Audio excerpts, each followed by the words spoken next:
I must have been 6 or 7 when I lived in Lebanon. The country was ravaged by war at the time, and murders were common and frequent. I remember during a particularly vicious era when the bombings rarely stopped, I would stay at home sitting in front of my television watching a very, very strange show. It was a kid show that lasted about 30 minutes and contained strange and sinister images.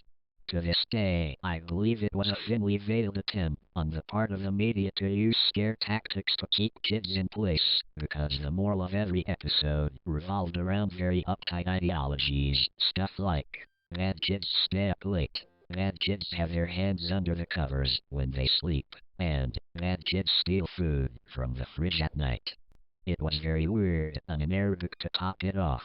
I didn't understand much of it, but for the most part the images were very graphic and comprehensive. The thing that stuck with me the most, however, was the closing scene. It remained much the same in every episode. The camera would zoom in on an old, rusted, closed door. As it got closer to the door, strange, and sometimes even agonizing screams would become more audible. It was extremely frightening, especially for children's programming. Then a text would appear on the screen in Arabic reading, "That's where bad kids go." Eventually both the image and the sound would fade out, and that would be the end of the episode. About 15 or 16 years later, I became a journalistic photographer. That show had been in my mind all my life, popping up in my thoughts sporadically. Eventually, I'd had enough and decided to do some research. I finally managed to uncover the location of the studio where much of that channel's programming had been recorded. Upon further research and eventually traveling on site, I found out it was now desolate and had been abandoned after the big war ended. I entered the building with my camera. It was burnt out from the inside. Either a fire had broken out, or someone had wanted to incinerate all of the wooden furniture. After a few hours of cautiously making my way into the studio and snapping pictures, I found an isolated out-of-the-way room. After having to break through a few old locks and managing to break the heavy door open, I remained frozen in the doorway for several long minutes. Traces of blood, feces, and tiny bone fragments lay scattered across the floor. It was a small room and an extremely morbid scene.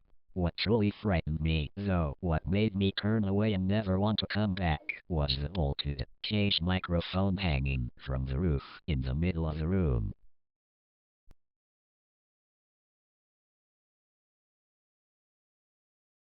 You open your stinging eyes and look around this unfamiliar room.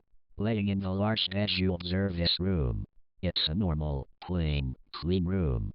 It has a large bed, a window with white curtains, the door seems to be made out of wood and a closet. It has a drawer and a flat-screen TV on top of it, and lastly a white-colored wall and a bucket. Confused, you get out of the bed and attempt to open the door. It's locked.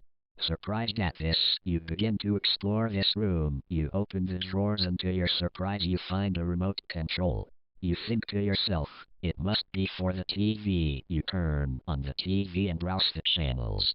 Oddly, there's only 3 channels in the TV. Each channel shows one show. Channel 1 only shows a wooden door, Channel 2 shows a tall white man staring into the camera, and Channel 3 only shows a boring game of baseball. You turn off the TV and look at the window. You desperately walk up to the window hoping to see anything that can tell off where the hell you are. You move the curtains aside. To your surprise, the only thing outside the window is nothing. Outside of the window is just pitch black. You assume the darkness goes on forever, and as a matter of fact, it does. You finally think about your family and close friends. Do they know I'm here? Am I going to die? Did I get kidnapped? Will I ever see them again? And the most frightening question your mind can possibly conjure, will I stay here forever? Your eyes begin to water of the thought of never seeing any of your close and personal relatives and friends. Still, you do not refuse to stay here forever. You open up the closet and find a small kitchen knife. You grab the knife and start to jab the knife into the door. After several attempts to damage the door, you stop and step back.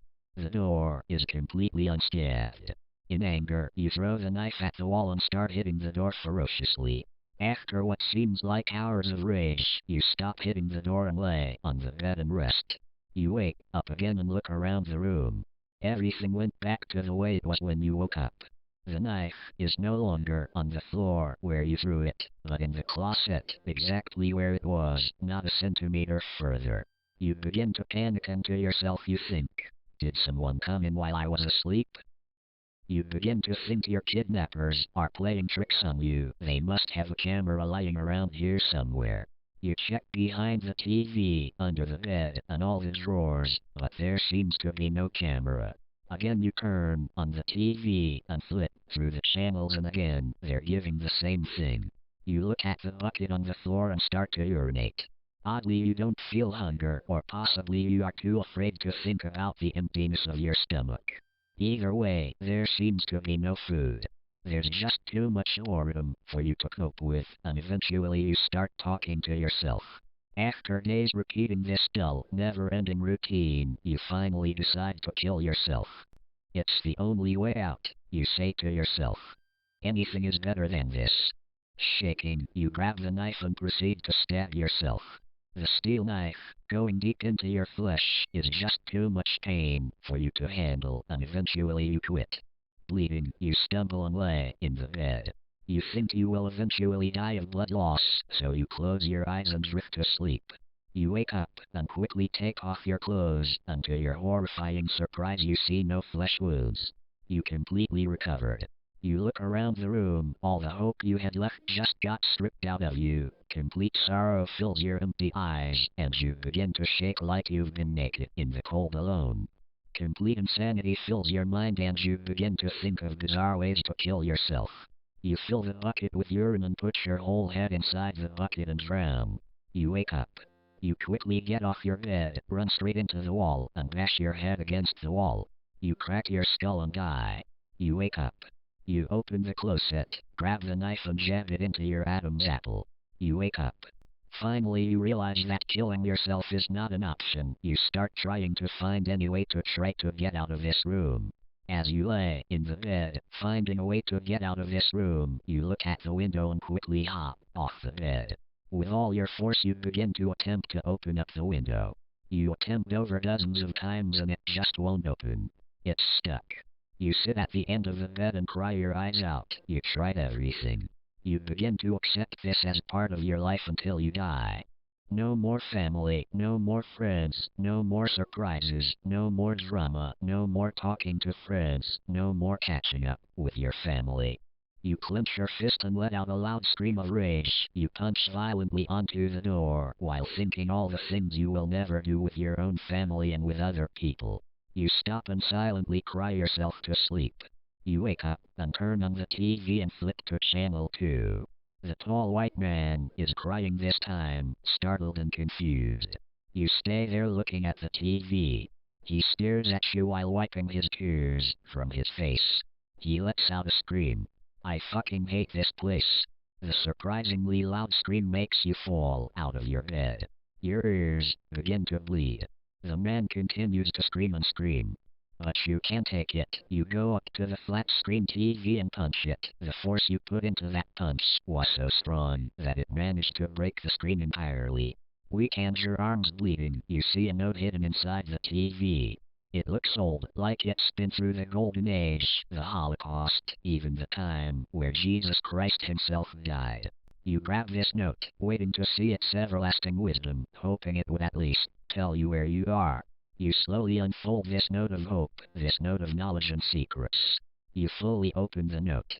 Even the little bit of hope you have left has been stripped out of your body. Your eyes fill with sorrow, your eyes water, your stomach sinks in a never-ending abyss, your eyes sting, your heart skips a mile. What you read on the note is the most frightening thing that you can possibly make up. Welcome to the afterlife.